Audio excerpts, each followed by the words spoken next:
Hello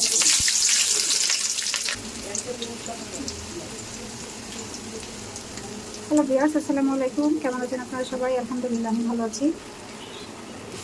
পেঁয়াজগুলো ভাজা হয়ে গেছে। এখন আমি আদা রসুন বাটা দিয়ে দেবো। ডিম রান্না করলে মশলা একটু কম দেই, বেশি মশলা হলে একদম ভালো লাগে না। আদা রসুন বাটা দিলাম এক চামচ। আদা রসুন বাটাটা একটু ভালোভাবে ভেজে নেব। এখন দিয়ে দিলাম স্বাদ মতো লবণ।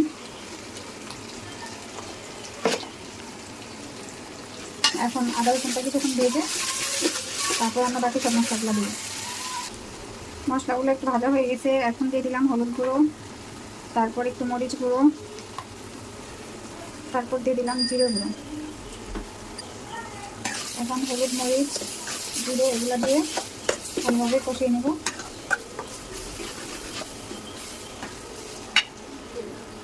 পরিমাণ মতো পানি,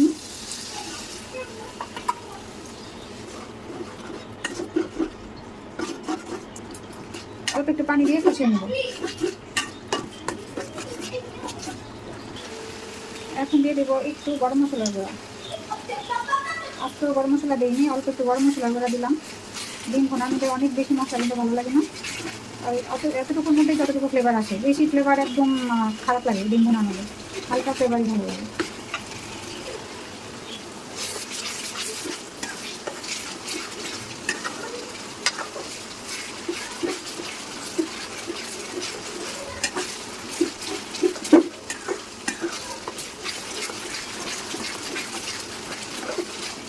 সুন্দর ফ্লেভার বের হচ্ছে।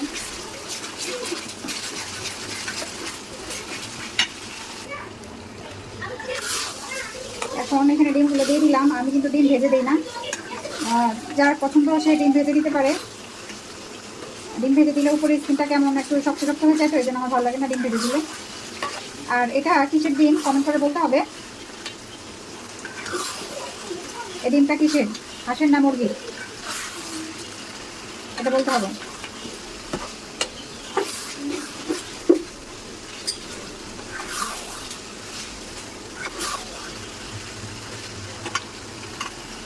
ডিমটা দিয়ে কিছুক্ষণ কষিয়ে নিয়েছি। এখন অল্প পরিমাণ পানি দিয়ে দিলাম।